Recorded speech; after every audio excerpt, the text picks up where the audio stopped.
얼마 전에 아주 좀 오래전에 방영되었던 드라마를 요약본으로 본 적이 있습니다. MBC에서 예전에 2003년도 정도에 방영했던 드라마로 알고 있는데요. 1%의 모든 것이라는 그 드라마를 보게 되었습니다. 자, 이 드라마가 얼마나 재미있던지, 원래 인터넷 소설인데요. 그 소설을 가져다가 드라마로 만들었고요. 또 이 드라마가 히트를 치자 일본에서 리메이크로 그렇게 재상영할 정도로 그렇게 이 드라마는 재미있었던 그런 드라마라고 생각이 됩니다. 드라마 내용은 좀 이렇습니다. 성현 그룹이라는 가상의 재벌이 있어요. 이 재벌의 3세가 이제 있는데, 이재인이라는 그런 재벌 3세입니다. 하석진 배우가 이제 이재인 역할을 맡아서 그 역할을 감당하는데, 근데 이 이재인이 하는 일마다 재수가 없는 거예요. 젊은이들 말로. 무슨 얘기냐면 굉장히 이기적이고 독선적이고 자기주관적으로 그를 일을 진행하다 보니까 회사에서 이 이재인이라는 그 사장을 좋아하는 사람이 아무도 없는 거예요. 심지어는요, 집안에서도 왕따가 되었는데 이 성현그룹의 회장인 할아버지가 싸워가지고 이 이재인이라는 재벌 3세가 이제 혼자 나가서 독립해서 사는 그러한 이제 구조입니다. 이제 그런데 어느 날 이 이제 그 재벌 3세의 회장이 이제 길거리에 가다가 누구를 만나게 되는데 여주인공이에요. 그 여주인공이 누구냐면 이름은 그 주인공상에서 김다연이라는, 그 드라마상에서 김다연이라는 배역으로 나오는데요. 전소민이라는 여배우가 이제 이 주인공 역할을 맡게 되는 겁니다. 이 김다연 이 주인공은 초등학교 선생님이에요. 그런데 할 말은 똑부러지고 야무지게 하는 그런 선생님이고, 또 그 다음에 아주 또 다정다감한 그러한 사람입니다. 어느 날 이 재벌 3세 할아버지가 전철을 타고 이동하다가 갑자기 쓰러지게 되었어요. 그래가지고 그 전철에서 만나게 되어서 이 할아버지를 어떻게 해가지고 응급차로 이제 병원으로 싣고 갔습니다. 그런데 어떤 일이 일어났느냐? 노숙자처럼 보이는 이 할아버지를 병원에서 치료를 거부하는 거예요. 그러다 보니까 어쩔 수 없이 이 여자 주인공이 보호자 역할을 해가지고 그 할아버지를 고치게 되었습니다. 그 할아버지가 누구냐면 이 성현그룹의 회장이었어요. 그 회장 역할을 맡은 배우가 작년 5월 달인가에 작고한 변희봉 배우가 이제 그 역할을 맡게 되었습니다. 이제 그런 상황 속에서 이 여자 주인공은 아주 조금 눈여겨 보게 된 것이죠. 그러다가 이 자신의 손자를 좀 버릇을 고쳤으면 좋겠다 해가지고 자신의 손자에게 이렇게 이야기합니다. 이 여자 선생님하고 계약 연애를 하라는 거예요. 그러면 나중에 6개월 동안 연애를 한 이후에 회사의 지분을 너한테 넘겨주겠다. 그래서 그런 어떤 약속을 하게 되었습니다.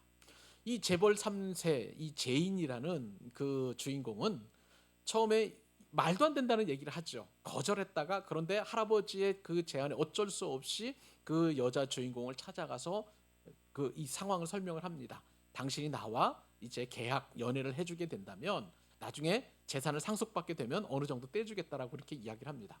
처음에는 그 이야기를 듣고 여자 주인공은 기가 막혀 하는 거예요. 사기꾼도 아니고 또 그 다음에 있을 수 없는 그런 어떤 상황이지 않겠습니까? 정상적이지 않잖아요. 처음에는 거부하다가 집요하게 그리고 끈질기게 그 상황을 설명하는 이 남자 주인공의 이야기를 듣고 이제 계약 연애를 하게 되었습니다.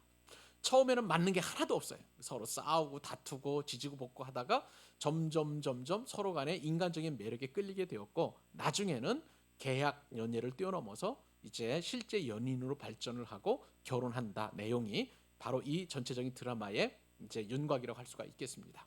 근데 이 드라마의 제가 내용에 심취한 것이 아니라 이 할아버지 회장의 역할을 제가 조금 눈여겨보게 되었던 거예요. 회장이면서도 불구하고 검소하게 전철을 타고, 그리고 또 때마침 지병이 있어가지고 쓰러지게 되었고 하는 그 모습이 제 마음에 이렇게 와 닿았던 것이죠.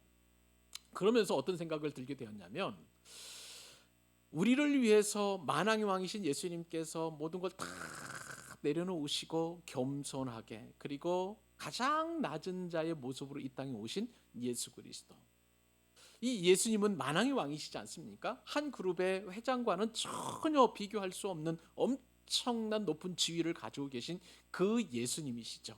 그 예수님이 바로 나를 구원하시기 위해서, 그리고 여러분 한 사람 한 사람, 그리고 우리 모든 이 교회를 형성하기 위해서, 인류 구원을 위해서 메시아로 오셨다는 사실이 정말 기적 중의 기적이라는 생각을 하게 되었습니다. 여러분, 예수님께서는 원래 하나님과 동등하신 분이십니다. 그분의 권세와 능력과 위엄과 존귀 모든 것들이 성부 하나님과 동일하신 그런 하나님, 성자 하나님이십니다. 그러나 하나님과 동등됨을 취할 것을 여기지 아니하시고 자기를 비워서 종의 형체로 이 땅에 오신 분이 바로 예수님이시고요. 그 예수님께서 우리를 위해서 2000년 전, 2024년 전 오늘 바로 예루살렘 성에 입성하신 그 날이 되겠습니다.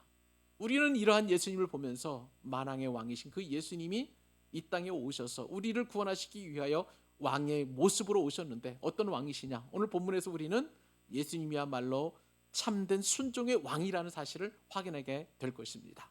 그리고 예수님이야말로 겸손하신 만왕의 왕이심을 우리가 또 말씀을 통해서 깨닫게 될 것이고요. 그리고 저와 여러분의 영혼 구원을 위해서 희생하신 그 희생의 왕이라는 점을 우리가 살펴보게 될 것입니다.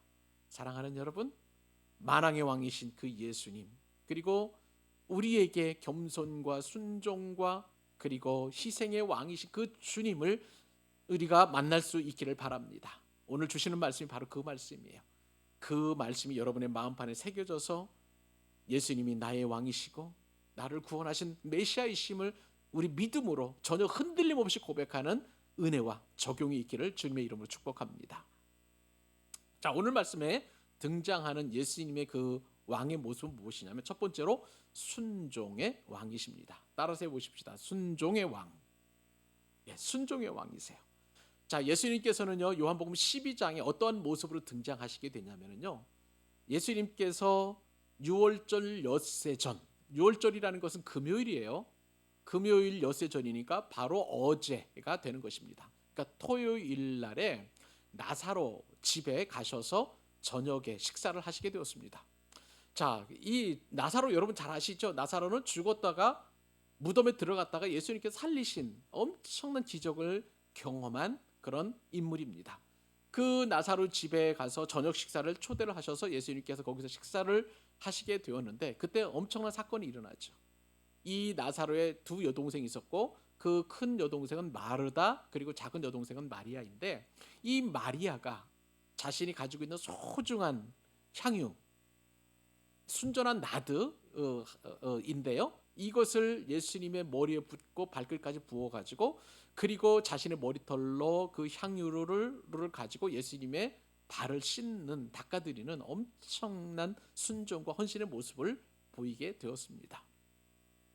예수님은요 이것이 너무나 아름답게 보였던 거예요. 그 여인의 헌신과 그 여인의 순종의 그 모습을 보고 예수님께서 마태복음 26장에 보면 어떻게 말씀하셨냐면 복음이 전파되는 곳에서는 마리아의 행한 일도 기억하리라.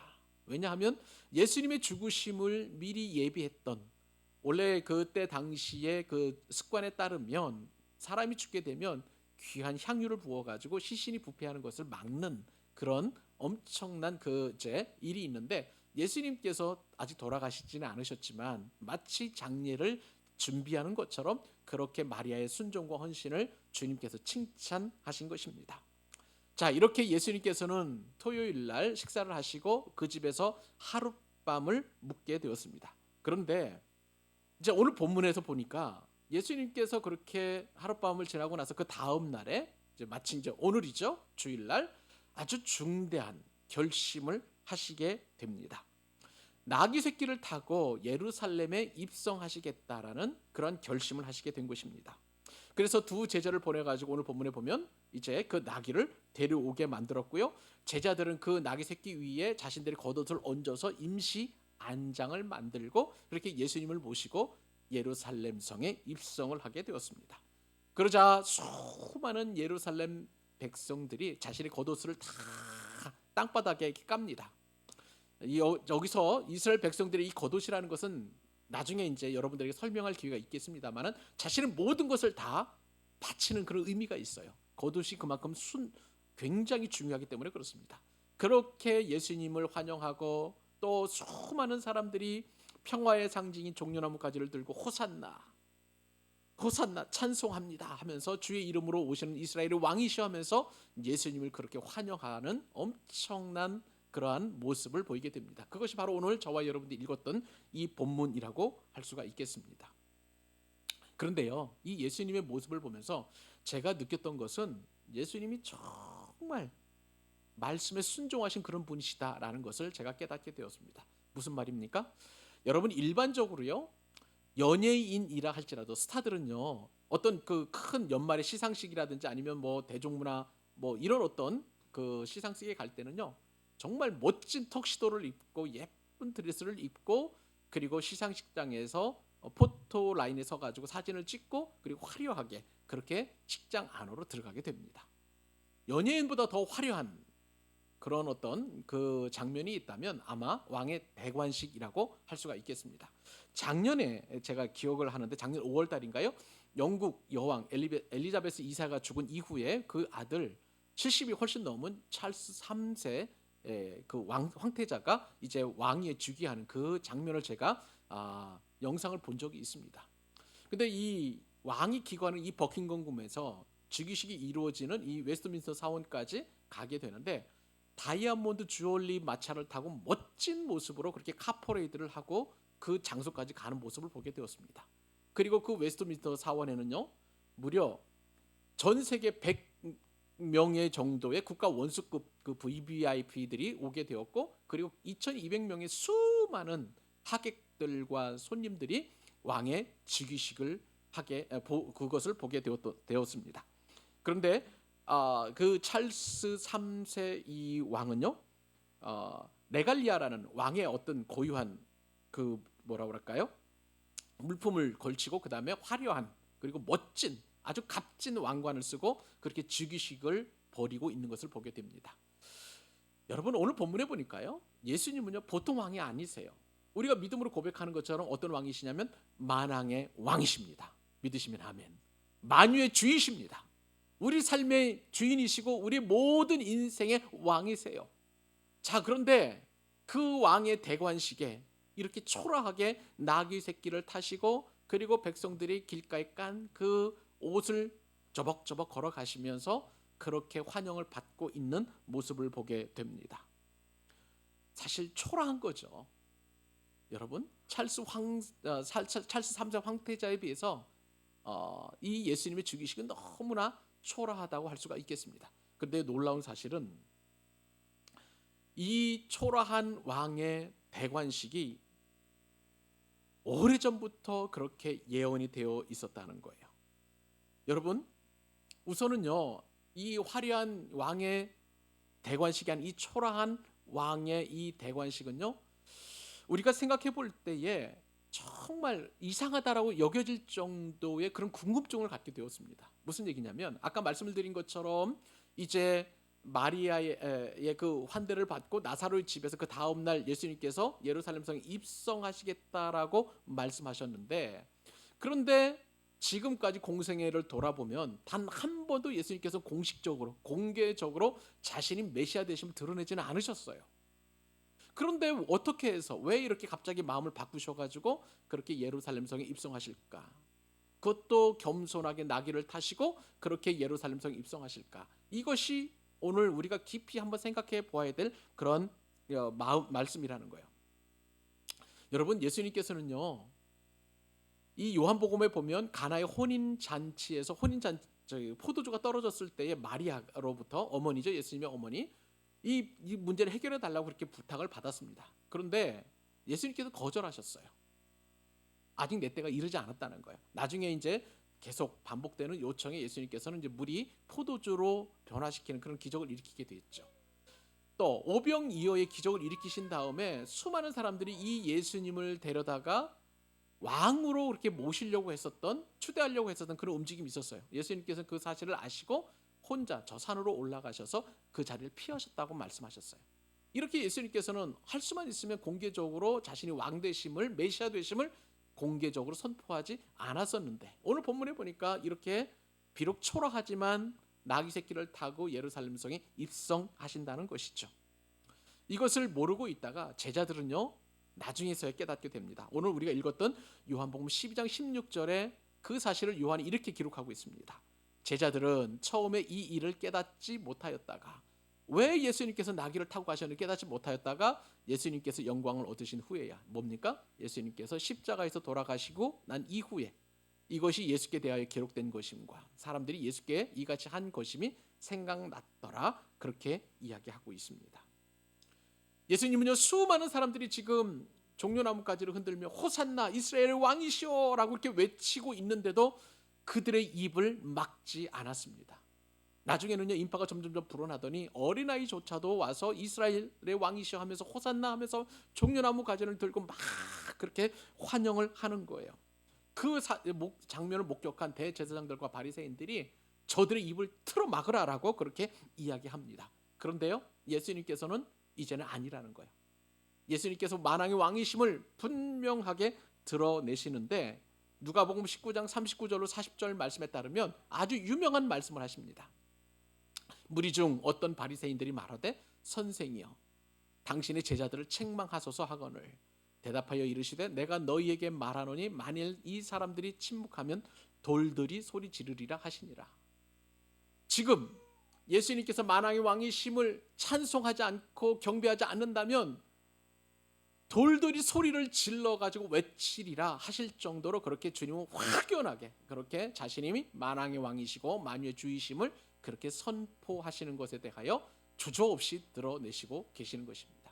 자, 그렇다면 여러분 왜 예수님께서는 갑자기 태도를 바꾸셔서 그렇게 만왕의 왕이심을 그렇게 말씀하셨을까요? 그것은요 성경에 기록된 말씀을 이루시기 위함이에요. 그래서 요한복음 12장 15절 이렇게 기록되어 있죠. 이는 기록된 바 시온 따라 두려워하지 말라 보라 너의 왕이 나귀 새끼를 타고 오신다 함과 같더라. 요한은요 이 말씀이 이제 스가랴서 9장 9절인데 그 말씀을 요약해서 이렇게 이야기합니다. 원래 스가랴서 9장 9절에는 이렇게 기록되어 있어요.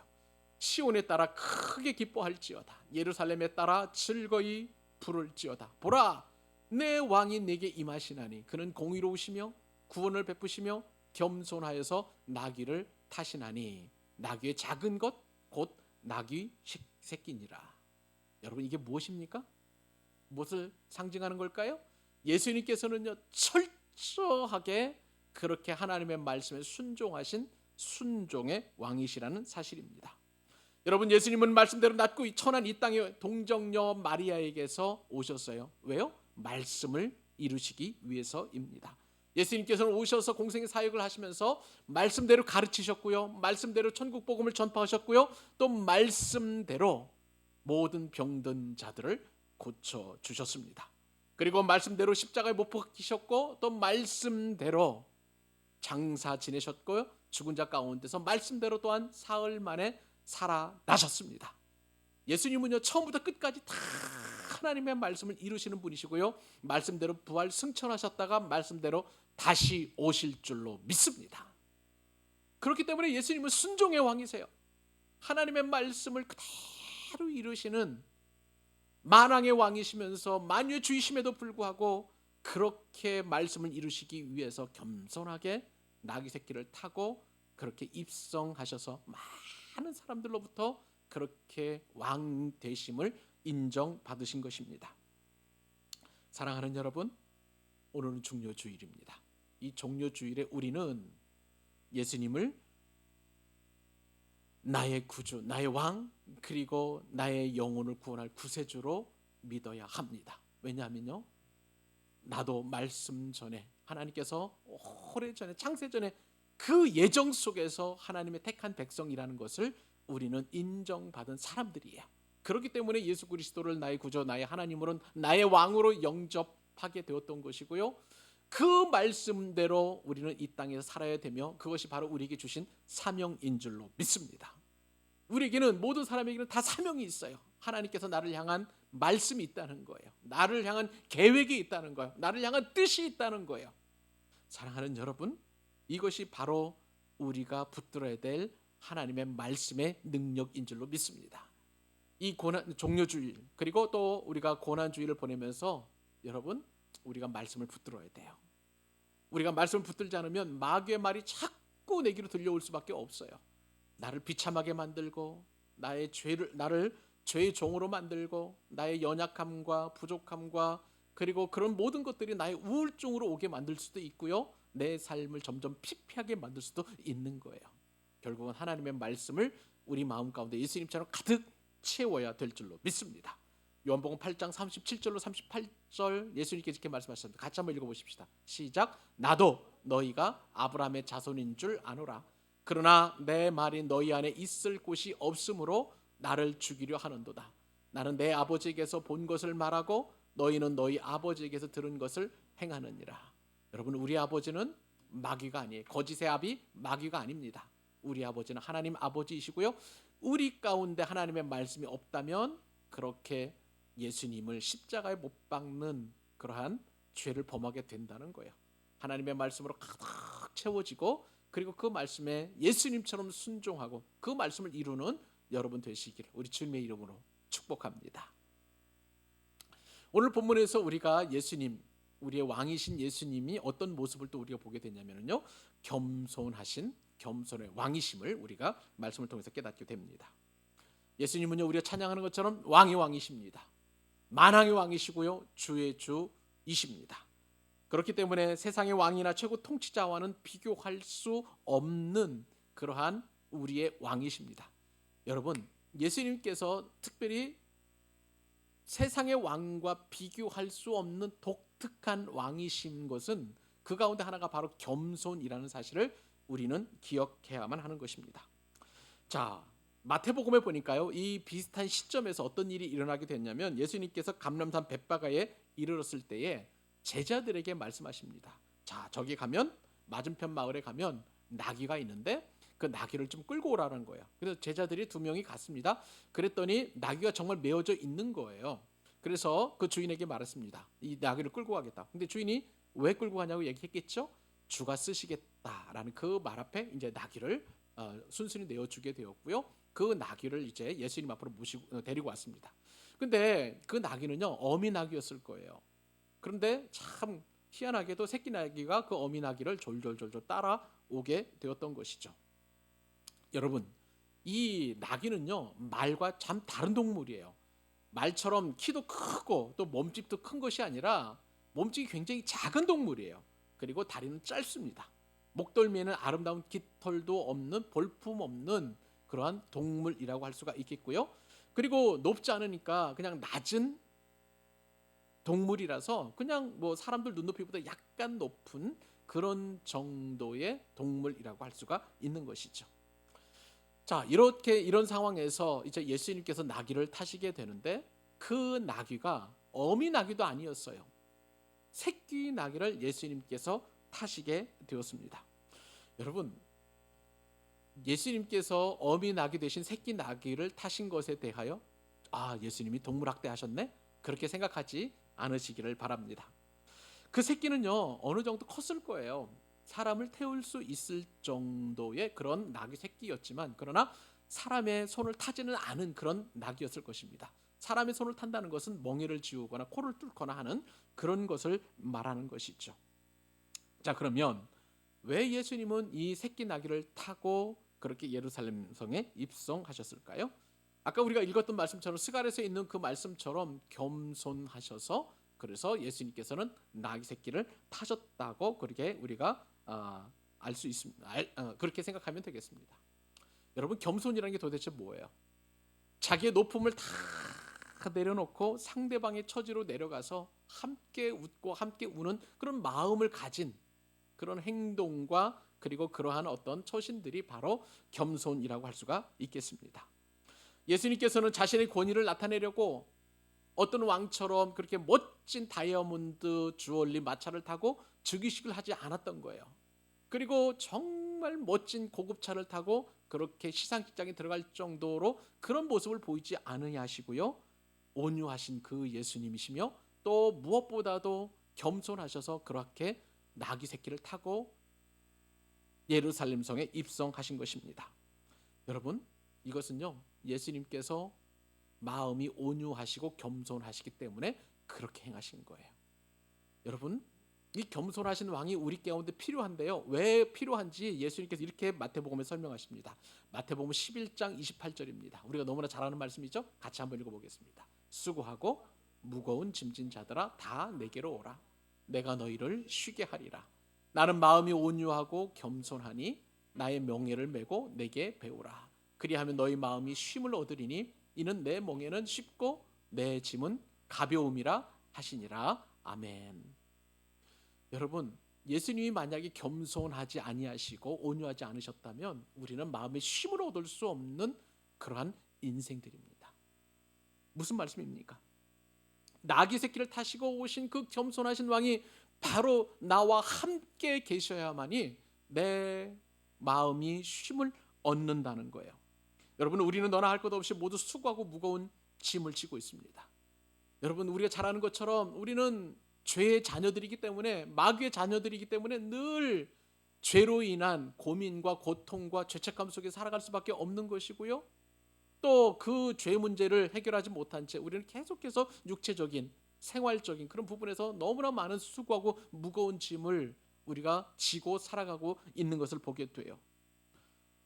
거기다가 그러니까 우리의 인생은 늘 슬픔과 눈물과 고통이고요. 그리고 또 참으로 우리의 인생은 잠깐 있다가 사라지는 안개와도 같지만, 그러나 우리의 슬픔과 눈물과 이 고통은 계속 반복이 되거나 내지는 더 커지고 있는 것을 우리는 보게 됩니다. 멀리서 볼 때는 그냥 평평한 평탄대로를 걷는 것만 같지만 그 삶에 직접적으로 들어가 보면 여러분, 눈물 없는 가정이 없고요, 기도 제목 없는 가정이 없고 고통 안 당하는 개인이 없는 것을 우리는 다 그렇게 인정할 수밖에 없는 것입니다.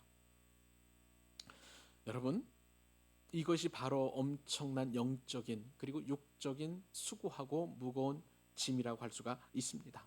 그 수고하고 무거운 짐 때문에 우리는 늘 피곤해요. 우리는 늘 지쳐 있어요. 우리는 늘 힘들어요. 우리는 늘 우리 가운데 연약함 때문에, 우리 가운데 가지고 있는 그 연약함 때문에 고통하고 힘겨워하고 있는 것을 보게 됩니다. 때로는 고독하기도 하고요, 때로는 외롭기도 하고요, 때로는 슬프기도 하고, 때로는 삶을 포기하고 싶은 그런 어떤 충동도 우리 가운데 있는 것이 사실입니다. 자, 그런데 여러분, 이러한 상황 가운데 우리가 인생에 이러한 수고하고 무거운 짐 때문에 쓰러졌는데 그 쓰러진 나를 일으켜 세워주실 분은 누구냐? 바로 겸손하신 예수 그리스도라는 것입니다. 예수님께서 우리에게 오셔서 말씀하시죠. 나의 멍에를 메고 나와 함께 같이 가자. 그렇게 주님이 말씀하시는 거예요. 자, 여러분, 이게 무슨 말입니까? 제가요, 파키스탄 선교사님 이야기를 듣게 되었는데 이 뜻이 너무나 선명하게 다가오게 되었던 거예요. 여러분, 파키스탄에서는요, 어떤 일이 있냐면 항상 멍에를 맬 때에 어미소하고 새끼소를 같이 붙인답니다. 멍에를 같이 매게 된다는 거예요. 나귀도 마찬가지예요. 나귀도 어미 나귀와 그 다음에 새끼 나귀의 멍에를 같이 씌워가지고 뭐 수레를 끌든지 밭을 갈게 한다는 거예요. 자, 그러면 여러분, 그 멍에를 새끼와 어미가 같이 메웠지만 사실 그 수레를 끌고 밭을 가는 그런 나귀와 소는 누구냐면 어미소와 어미 나귀예요. 그냥 새끼는 그냥 같이 멍에를 끌고 엄마랑 같이 가면 되는 거예요. 예수님께서 말씀하시는 것이 바로 이거라는 거예요. 예수님과 함께 멍에를 같이 매게 되면 예수님께서 나의 수고하고 무거운 짐들을 다 대신 지어지고 우리는 그냥 주님과 동행하는 그러한 기쁨을 누릴 수 있다는 것입니다. 그렇기 때문에 예수님의 멍에는 쉽다는 거예요. 예수님의 멍에는 가볍다는 거예요. 주님께서 그 멍에를 같이 질 수 있도록 저와 여러분을 이미 초청하신 줄로 믿습니다. 여러분, 예수님께서 겸손하지 않으시고요, 만약에 정말 세상의 왕처럼 그렇게 권위를 드러내는 그런 왕이었다면 우리는 얼마나 비참할지 모릅니다. 무슨 말씀입니까? 예수님께서 만약에 세상의 왕처럼 이제 엄청난 군대를 이끌고 멋진 말을 타고 그리고 왕관을 쓰고 그리고 그 권위를 상징하는 훌이라고 이렇게 막대기 같은 거 이렇게 들고 입성을 하게 되면 여러분, 우리 같이 연약하고 부족한 사람들이 그 왕을 쉽게 맞이할 수 있을까요? 아니요, 천만에요. 그 왕을 호위하는 수많은 군사들이 이미 대로를 이렇게 평탄하게 만들고 쫙 그 길을 열어놨을 것입니다. 일반 백성들은 길 곁에서 전혀 접근하지도 못하는 거예요. 그런데 겸손하신 만왕의 왕이신 예수님께서는 어린 낙기 새끼를 타시고 입성하시기 때문에 그냥 그 예수님을 볼 수 있고요. 눈앞에서 볼 수도 있고, 심지어 어린아이 같은 경우에는 그냥 다가가서 예수님 옷자락도 만질 수 있고 하는 그런 상황이 되었던 거예요. 그 주님께서 우리와 함께 하시면서 우리에게 수고하고 무거운 짐들을 다 내려놓게 하시고 우리로 하여금 참된 쉼을 주신다고 말씀하십니다. 사랑하는 여러분, 우리 예수님은 겸손의 왕이십니다. 세상 왕과 다를 거예요. 세상의 그 어떤 권위자들, 사장님, 회장님과도 다르신 그런 겸손의 왕이신 줄로 믿습니다. 그 주님이 우리에게 쉼을 주신다는 거예요. 그 주님이 우리에게 평안을 주신다는 거예요. 그 주님이 우리를 사랑하신다는 사실입니다. 겸손하신 왕이 나의 왕이십니다. 그 예수님을 영원토록 믿고 신뢰하는 저와 여러분 되실 수 있기를 간절히 소망합니다. 마지막 오늘 본문에서 우리가 살필 수 있는 나의 왕이신 그 예수님은요, 희생의 왕이시라는 사실입니다. 여러분, 희생의 왕이실 때 그 희생의 왕이신 예수님을 태우고 간 나귀 새끼는요, 어떤 나귀 새끼였냐면 희생한 그런 나귀 새끼였던 것입니다. 마가복음 11장 2절에 보니까요, 예수님이 타신 이 나귀 새끼는요, 아직 아무도 타보지 않은 나귀 새끼가 매어 있는 것으로 보면 풀어 끌고 오라라고 이렇게 말씀하셨습니다. 그러고 보면은 이 나귀는요, 사람의 손을 전혀 타지 않는 순전한 그러한 나귀라는 것을 알게 됩니다. 여러분, 왜 예수님께서는 아직 아무도 타지 않은 나귀 새끼를 타셨을까요? 그것은 율법과 연관이 되어 있습니다. 구약에서 제사에 쓰이는 그런 짐승들 같은 경우에는 사람의 손이 타면 절대 안 되는 거예요. 한 번도 멍에를 매지 아니해야 되고요. 또 한 번도 사람이 거기에 앉아서는 안 되는 것입니다. 자, 제사장을 정결하게 하기 위해서 붉은 암송아지를 잡게 되었습니다. 근데 이 붉은 암송아지는 어떤 상황이어야 되냐면 온전해야 돼요. 흠이 없어야 돼요. 그리고 아직 멍에를 매지 않고 아직 코를 뚫지 않아야 되는 순전한 붉은 송아지가 제사장을 정결케 하기 위해서 그렇게 하나님 앞에 번제로 드려지게 되었습니다. 언약궤는 또 어떤 짐승이 끌을까요? 멍에를 매지 않은 두 암소가 언약궤를 끌었습니다. 아직 멍에를 매지 않은 짐승이라는 것, 그것은요, 사람의 손을 타지 않았다는 그런 뜻이고, 그렇기 때문에 성경에서는 이것을 첫 열매로 그렇게 여기게 됩니다. 그러니까 예수님께서 타신 이 나귀 새끼는 아직 멍에를 매지 않았기 때문에 하나님께 드리는 첫 열매가 되었고요. 그 첫 열매로 예수님께서는 예루살렘 성에 입성하시게 된 것입니다. 여러분, 아직 멍에를 매지 않은 나귀 새끼가 예수님께 희생되었다면 예수님 어떤 분이십니까? 온 인류의 죄를 대신하신 하나님의 어린 양이신 것입니다. 그 어린 양께서 저의 죄를 위해서, 여러분 한 사람 한 사람의 죄를 위해서 희생하셨다는 거예요.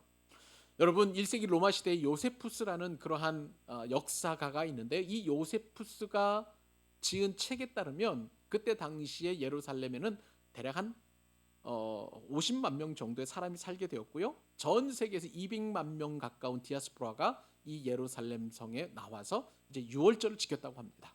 근데 이 200만 명 가량이 어린 양을 잡아서 자신의 죄를 그 어린 양에게 전가시켜 가지고 번제를 드리게 되었는데, 이 유월절에 드린 그 어린 양의 숫자가 무려 25만 6천 마리나 된다는 거예요.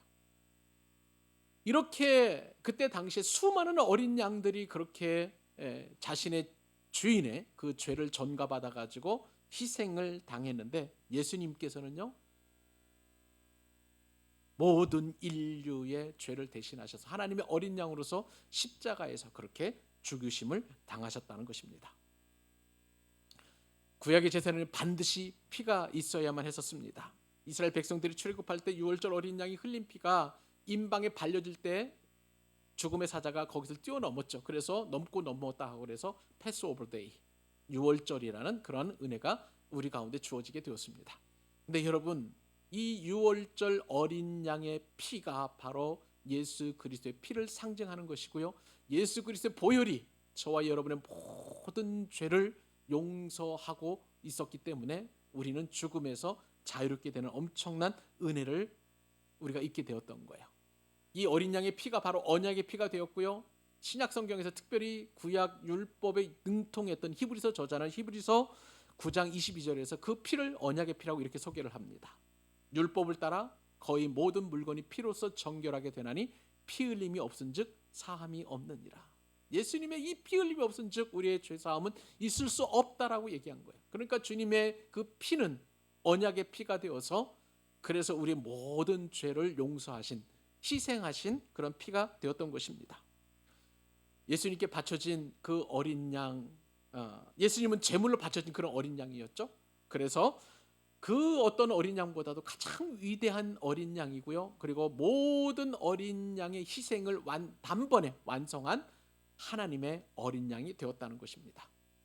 여러분, 하나님의 어린 양, 그 어린 양의 은혜가 너무나 커서 순교자 주기철 목사님께서는 호를 소양이라고 적게 되었습니다. 원래 예수를 한자로 번역하게 되면 야소입니다. 근데 그 소와 그리고 양을 포함해서, 그러니까 하나님의 어린 양이라는 그 의미에서 바로 주기철 목사님의 호가 소양이 되었던 것입니다. 여러분, 하나님께서는 독생자 예수님을 속죄의 어린 양으로 우리를 위해서 희생시키심으로 말미암아 저와 여러분의 영혼을 구원하셨습니다. 우리를 하여금 죄의 자녀에서 하나님의 아들의 나라로 옮기셨고요. 그리고 우리의 영혼을 구원하셔서 온 우주가 또 우리에게 있어서 하나님의 나라가 우리의 유업으로 이어지도록 그렇게 은총을 베푸셨다는 거예요. 예수님의 희생은 우리에게 엄청난 은혜와 축복과 놀라운 영생으로 우리에게 다가오게 되었다는 것입니다. 사랑하는 여러분, 예수님 이처럼 희생하셨습니다. 우리는 또한 예수님 그렇다면 어떤 희생을 드려야 될까요? 내일부터 시작되는 새벽 기도회, 정말 이것은 어떻게 보면 나의 잠을 깨우고 나의 또한 피곤을 함에도 불구하고 또 그 일정이 분명히 고난주간을 우리가 특세를 참여하게 되면 우리의 삶이 좀 피곤할 수도 있을 것입니다. 그러나 여러분, 나를 위해서 희생하신 그 예수님을 생각하면 우리는 그 희생이 너무나 희생 같지 않은 희생일 수도 있는 것입니다.